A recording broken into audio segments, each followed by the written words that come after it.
can you take us why this was the right deal? We had talked, there were deals out there for you, and you had expressed some reluctance at giving up maybe too much because the prices were getting higher. Why did this deal work for the Islanders in your mind? Well, I mean, a lot of deals out there. I guess that's subjective. What was out there? Um, Listen, we said it last time when we got the other guys. Like the players have done a great job putting us in a position to be in the playoffs. We want to help them, with the final push. So we looked at a bunch of things. Braden's always a guy like he's got, we always said we want to be hard to play against. We had to have some snarl. Braden fits that. You should see the text we got from former players and players that have been with him and how the type of player he is. He's a playoff guy. Like he plays hard. If something happens, he's not afraid to defend a teammate. He's scored 20 goals multiple times in his career. So we just feel he's gonna help us out down the middle. Gives us a lot of flexibility with, Barzal being on the wing at the center. So we have a lot more options, and we're excited to have him. He's a competitor. That's what you want at this time of year. It's the when you play hockey after the deadline and in the playoffs, it's fighting for every inch on the ice, being able to take a hit and dish out hits. We want to be physical, and Braden does that. So I think he fits exactly what we need right now. At the end of the day, I know Drouin was one of your first signings, if not your first signing here. Why didn't it work out for him with the Islanders in your mind? Well, I thought Joe had a great first couple of months of the season. He was actually really playing well, and he had a little confidence. Like lately, actually, for a while, even when he wasn't scoring, he was doing a lot of good things.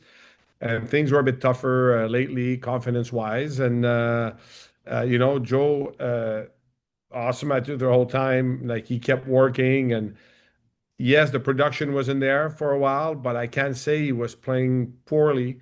But the production wasn't there, and then it affects your confidence. But Joe Jordan is still a good player. Like he went into a tough stretch. It's okay because you look at the first month or two of the season, he was actually playing extremely well, producing at the higher pace than even that we expected, and it just happened like that. And to make that deal work, to bring in Braden Schenn with the salary cap this year, next year, we just felt like we, maybe take some money out to make that deal, but to keep flexibility because we obviously once we done the Braden deal, we were still kicking tires on a bunch of trades and options that didn't go through, and then in the off season gives us more flexibility. So that's why we ended up sending Joe the other way. But like I have nothing bad to say about Joe. He came in with the right attitude, and he just lost his confidence along the way. And I'm confident he'll find it again. He's too good of a player. You saw it the last 2 years what he did in Colorado. So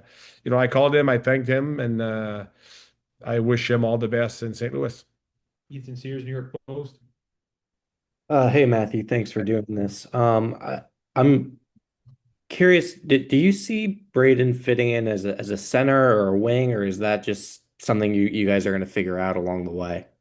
Probably at center at the start for sure, and see where it goes. But you can never have too many centers. But more often than not, centers can play wing. Wing can't necessarily play center, so it gives us option. Right? So maybe at one point, Barzy ends up as a center with Bo, and one of those guys. Maybe Braden goes on the wing, like he was lately in St. Louis. He was playing on the wing, so it just gives us more option to play with the lines and like at the end of the day, the coaches will. Patrick was with us in the room all day, and we always joke that today we wipe our hands. The coaches, it's all on you now. So our job is done. So we'll see. It just gives us a lot more options. And then him and Braden and Pageau are obviously somewhat similar players just in terms of their profile. What was the thought in terms of like why was now the time to extend Pageau versus potentially using Braden as a sort of replacement with him being a free agent this summer? Well, first of all, like I don't want us to take a step backwards. So if I bring in Braden, I trade Pajot, then we just do the same thing. So I wanted to augment the team, and Pageau, I got into discussion with him the last week, seeing the attention we got. You saw the attention on centers in the market this year, and I wanted to see if I'd be able to get a deal before risking losing him for nothing. And I thought, him and his agent did a great job. It was a fairly easy negotiation. We talked, and I think it's a deal that fits for us going forward. And you saw Pager, like the last few weeks, how well he's played.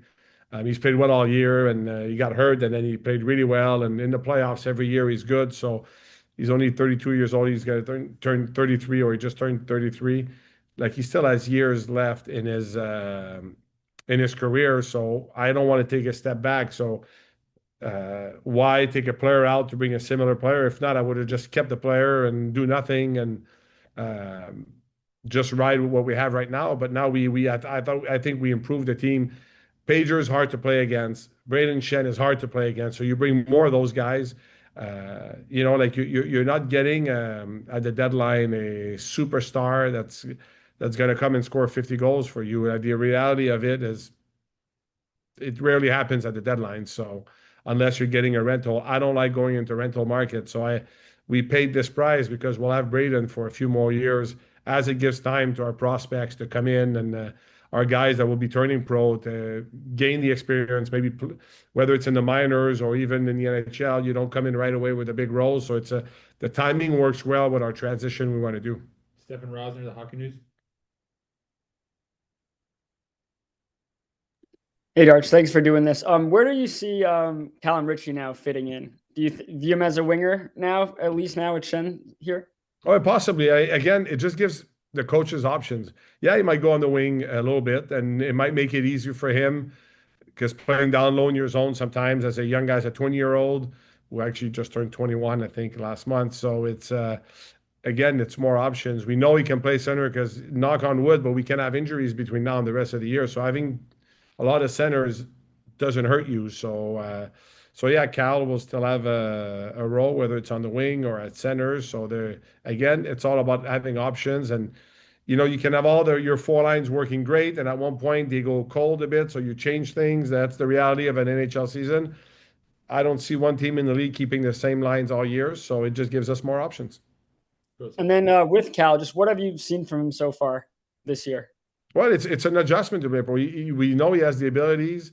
He still has to work on the physical strength and the battling and the speed of execution to get to pucks. But he's a great prospect, and yeah, he's learning instead of learning in the HL right now. He's learning in the NHL, but he's done a great job. And of course, there's things to work on, and that's why by bringing Braden too is we can limit because you saw the last few games the roll's a bit higher when we put Barzy with Bo on one line. So we bring another center that can play those tough minutes. Steve Wino, the AP. Matthew, with having Matthew Schaefer involved, I know Braden Schenn obviously had to waive his no-move clause. I know it's not just about Matthew, but Doug Armstrong just said the excitement about playing with him. Do you think that having Matthew around is one of the reasons why Braden wanted to join your group? I'm sure it's part of it. I think a lot of players around the league are seeing good things. The way our team is playing this year, the position we're in, if you look at the standings, even if we lost our last two, we're still tied for second place in our division. There's games in hand, but that's the reality of those games are only good when you win them.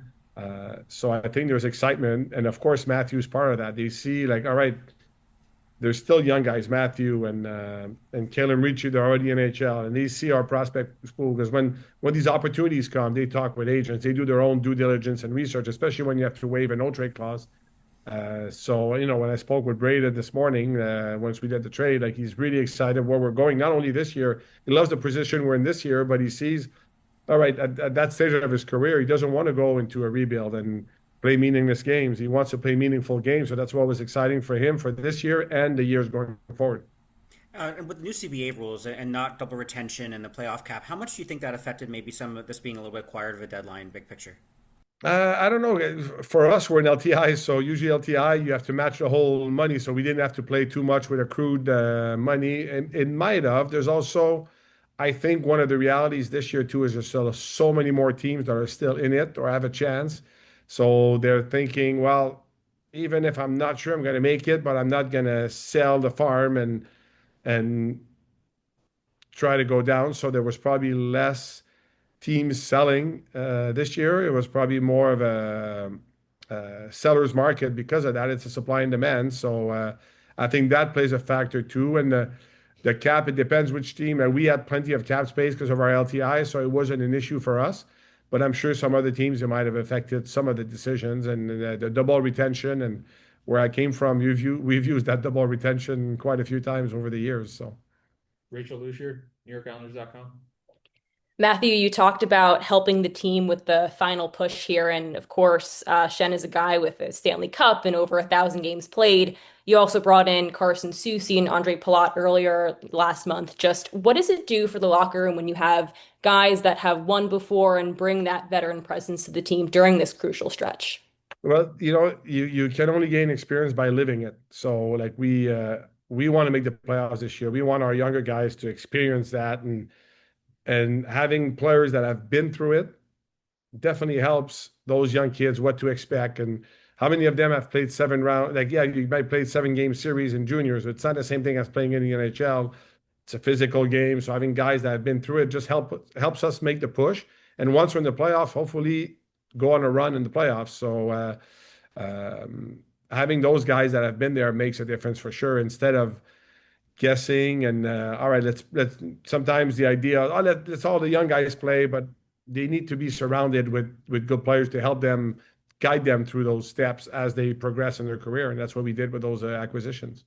And I'm curious too, with his brother Luke, what do you remember about the Cup wins in 20 and 21 in Tampa? Well, I mean, listen, if when I spoke with Braden this morning, I thought, oh my God, I feel like I'm talking to Luke. So they're competitors, both of them. I mean, obviously Luke's a defenseman, and I had a great relationship with him in Tampa. We know what type of player they are. Like we know, like there's a reason there were a lot of teams on Brayden Schenn for what he brings. So I one thing I know about the Schenn brothers is they're going to compete every game and try to do something to one of our teammates. Like we'll respond. So you never have too many of those guys. Back to Andrew Gross, Newsnet.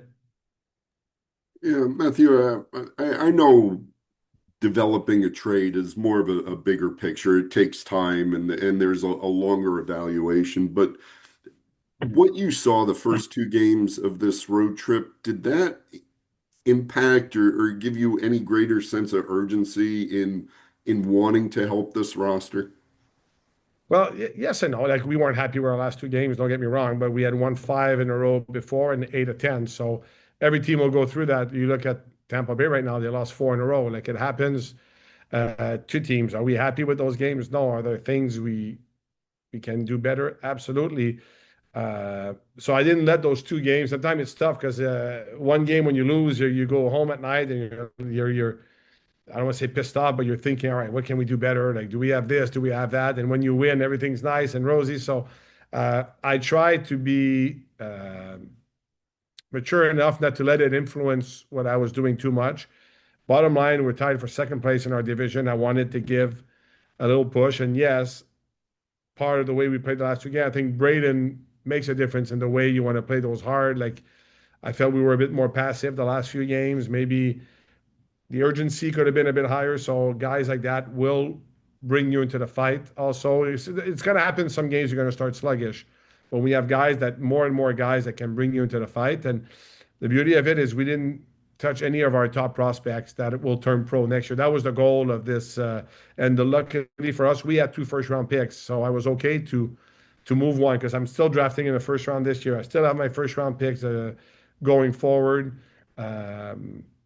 And to help us win. And our guys that have been drafted a year ago or 2 years ago, like I'd rather give a draft pick than them because they're a year or 2 ahead in their development because they're already drafted. So we've achieved that without touching most of our top prospects. Ethan Sears, New York Post. Matthew, you said you engaged Pageau over the last week or so. Have you started to engage Anders Lee and his camp about an extension? No, and honestly, Anders has been outstanding. Obviously, I've spoken with Anders about that. I have the utmost respect for Anders Lee, our captain, and I just went to him and I said, because beginning of the year, all the UFAs, I decided, let's see at the end of the year where we are.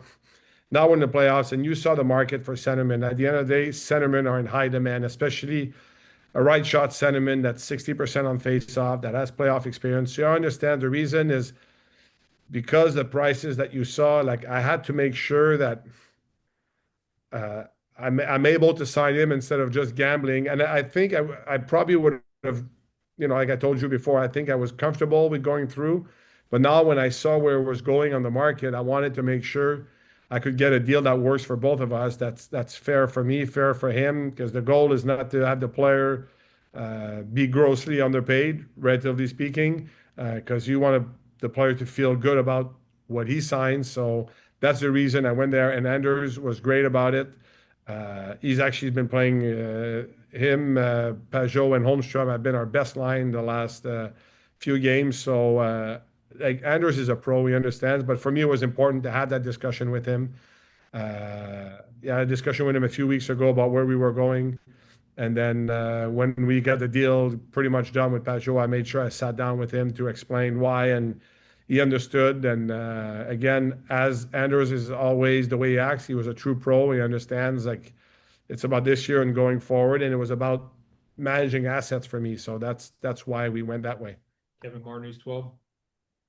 Hey, Matthew, how convenient is it to trade for a guy who's in the hotel? Yeah, that's ironic. Even yesterday when I was talking with our GM, he said, "Good, if we make a trade, we'll save on travel." So he's just a couple of floors down. We were able to meet with him this morning, and he'll be here to play. And what's ironic too is our next game after tomorrow is in St. Louis, so we'll be able to pack his bags and have more than a couple pair of underwear.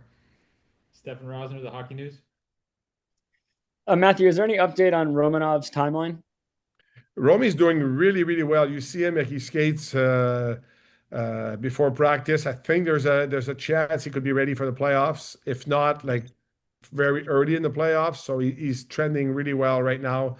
I mean, it was a long shot from the playoff. He's rehabbing really well. It's still like it's borderline for playoff, but there is a chance for playoffs. And is there any update on Varlamov's status at this time? No, it's the same thing. Varley's still on the ice every day, and I wish I could give you a different update. Like it's one thing to take shots and move on the ice, and it's another thing to play games. And he's not at the point yet of taking practice, so we don't expect him this season.